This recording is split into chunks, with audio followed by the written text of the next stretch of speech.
तो किसान भाई गलती यहाँ करते हैं कि वो 3-4 दवा को एक ही में मिलाकर स्प्रे कर देते हैं ताकि वो थ्रिप्स से बच सकें। लेकिन यहाँ पर खेल ये हो जाता है कि थ्रिप्स हटने की जगह और स्ट्रांग हो जाता है, क्योंकि वो 3-4 दवा का स्प्रे एक ही साथ कर दिए हैं। तो आज की इस वीडियो के माध्यम से हम जानेंगे कि थ्रिप्स क्या होता है, उसको कैसे पहचाना जाए और ये किस मौसम में आता है और किस टाइम ज़्यादातर अटैक करता है, और इसका कंट्रोल भी हम इसी वीडियो में जानेंगे। तो नमस्कार, मेरा नाम विवेक है और आप सभी देख रहे हैं विवेक कृषि सेवा यूट्यूब चैनल।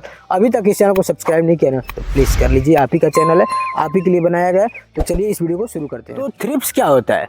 तो थ्रिप्स एक प्रकार का कीड़ा होता है जो हमारे लहसुन या प्याज की पत्तियों पर लगता है, उसके रस को चूसता है, और जब वो रस को चूसता है तो क्लोरोफिल की कमी हो जाती है। जब क्लोरोफिल की कमी आ जाती है तो पौधा मुरझाने लगता है, अपना सही तरीके से खाना नहीं बना पाता है, और इसकी वजह से इसका ग्रोथ भी रुक जाता है। और जो ये थ्रिप्स होता है ना, हमारे आंखों से दिखता नहीं है, इसकी वजह से ज़्यादातर किसान भाई उसे पहचान नहीं पाते हैं, और जब तक उसको पकड़ते हैं यानी जब पहचानते हैं तब तक वो बहुत ज़्यादा अटैक कर चुका होता है। ये थ्रिप्स रहता कहाँ है? तो थ्रिप्स आपने देखा होगा जो हमारे प्याज का या लहसुन का जो कंद रहता है या जिसको हम बल्ब बोलते हैं, उसकी जो ऊपर से जो पत्तियां निकली होती हैं, वो जो जहाँ से 3-4 पत्तियां एक ही साथ निकली होती हैं, उसी में वो थ्रिप्स छिपा रहता है। उसको जब आप हिला कर देखेंगे या इधर उधर दिखेंगे तो आप देख पाएंगे कि उसमें छोटा छोटा थ्रिप्स रहता है जो हमारे आंखों से दिखता कम है बट कभी कभी दिख जाता है। और एक बात इंपॉर्टेंट समझ लीजिए कि अगर आपके लहसुन या प्याज की पत्तियों पर दाग धब्बे बने और धीरे धीरे वो गल रही है तो ये थ्रिप्स का अटैक नहीं है, ये फंगस का अटैक है। और वहीं अगर जो आपकी पत्तियां हैं उन पर चांदी नुमा सफ़ेद सफ़ेद लाइन दिख रही है और पत्तियां मुरझा रही हैं तो ये 100% थ्रिप्स का ही अटैक है। आप जान जाइए कि आपकी फसल में थ्रिप्स लगा हुआ है। थ्रिप्स के अटैक में 3-4 लक्षण एक साथ दिखते हैं। पहला तो आपकी पत्तियां मुरझाने लगेंगी और जो नए पत्ते आएंगे वो छोटे छोटे आएंगे, फसल की ग्रोथ रुक जाएगी, और जब आप दूर से देखेंगे ना तो आपकी फसल पूरी तरीके से फीकी दिखेगी। ये भी एक कारण है जिसकी वजह से जो बल्ब बनता है, जो गांठ बनती है, वो छोटी छोटी बनती है। अच्छा, अब हम ये जान लेते हैं कि थ्रिप्स का अटैक कब और क्यों आता है। तो ज़्यादातर मौसम में जब अदला बदलाव होता है तब इसकी वजह से थ्रिप्स का अटैक ज़्यादातर देखने को मिलता है।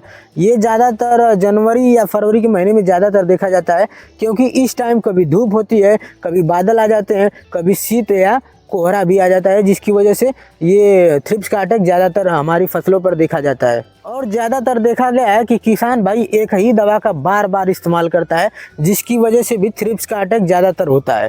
तो आपको गलतियां ज़्यादा नहीं करनी है, क्योंकि गलतियों से ज़्यादा ही ये थ्रिप्स स्ट्रांग बनता है। आपको कभी भी दवा स्प्रे करना है तो उसको रोटेट करके करना है, यानी कि कभी ये दवा मार दी कभी वो दवा मार दी, हमेशा रोटेट करके मारेंगे तो थ्रिप्स का अटैक नहीं होगा। हमने ये जान लिया कि थ्रिप्स क्या होता है, इसके लक्षण क्या हैं, कैसे पहचाना जाए। तो अब मेन बात आती है कि इसका सोल्यूशन क्या है, कौन सा कॉम्बिनेशन है जिसका प्रयोग करके हम अपने ये लहसुन और प्याज की पत्तियों पर जो थ्रिप्स का अटैक होता है उसे कंट्रोल कर सकते हैं। तो चलिए उन दवाओं को भी हम जान लेते हैं। मार्केट में आप जाइए, आपको मिलेगा डेलीगेट के नाम से एक दवा आती है, स्पिनटोरम उसमें होता है 11.7% SC होता है, उसको ले लीजिए। और उसी के साथ एक दवा आती है डायमेथोएट करके, जिसका नाम शायद मार्केट में होता है रोगोर के नाम से। उन दोनों को आपको एक ही में मिलाकर स्प्रे कर देना है। अब चलिए इनका डोज भी जान लेते हैं, क्योंकि डोज ही मेन मायने रखता है। जो डोज रहेगा स्पिनटोरम यानी जो डेलीगेट है उसका डोज रहेगा 100 ml प्रति एकड़ के हिसाब से, और वहीं टंकी की बात करें तो 14 से 15 ml प्रति टंकी के हिसाब से। रोगोर का कितना रहेगा? रोगोर यानी जो डायमेथोएट आता है उसका आपको ले लेना है 150 ml प्रति एकड़ के हिसाब से। टंकी की बात करें तो आपको ले लेना है 20 से 22 ml प्रति टंकी के हिसाब से। इन दोनों का स्प्रे करेंगे, आप देखेंगे कि थ्रिप्स एकदम कंट्रोल हो जाएगा। अगर बाई चांस यह दवा पूरी तरीके से काम नहीं करती है या थ्रिप्स पूरी तरीके से कंट्रोल नहीं होते हैं तो आपको मार्केट में एक और दवा आती है जिसको ले लेना है, जो प्रोफेनोफास और साइपरमेथ्रिन का कॉम्बिनेशन है, और इसी के साथ आपको ले लेना है ये एसीफेट और इमिडाक्लोप्रिड आता है। दोनों को आपको मिलाकर स्प्रे कर देना है। इन दोनों का नाम मार्केट में जो पहला प्रोफेनोफास और जो साइपरमेथ्रिन है इसका नाम प्रोफेक्स होता है, और अदर कंपनियां का आते हैं जिसमें अगर आपको प्रोफेनोफास और साइपरमेथ्रिन मिले तो इसको ले सकते हैं। और उसी के साथ ये जो यूपीएल कंपनी का आता है एसीफेट और ये इमिडाक्लोरोपिड यह आता है लांसर गोल्ड के नाम से। इन दोनों को मिलाकर आप एक ही में स्प्रे करेंगे तो 100% कंट्रोल हो जाएगा थ्रिप्स का। तो अब इसके डोज के बारे में भी हम जान लेते हैं कि इसका डोज कितना रखना चाहिए। प्रोफेक्स का आपको डोज जो लेना है वो ले लेना है 200 ml प्रति एकड़ के हिसाब से। वहीं इसको आप 30 से 35 ml प्रति टंकी के हिसाब से इसका स्प्रे कर सकते हैं। अब लांसर गोल्ड की बात कर लेते हैं जो यूपीएल कंपनी का आता है एसीफेट प्लस इमिडाक्लोरोपिड। इनका डोज आपको रखना है 2 ग्राम प्रति लीटर के हिसाब से। वहीं अगर आप टंकी के हिसाब से जानना चाहते हैं तो 30 से 32 ग्राम प्रति टंकी के हिसाब से। एकड़ में आपको 250 ग्राम तक ले लेना है।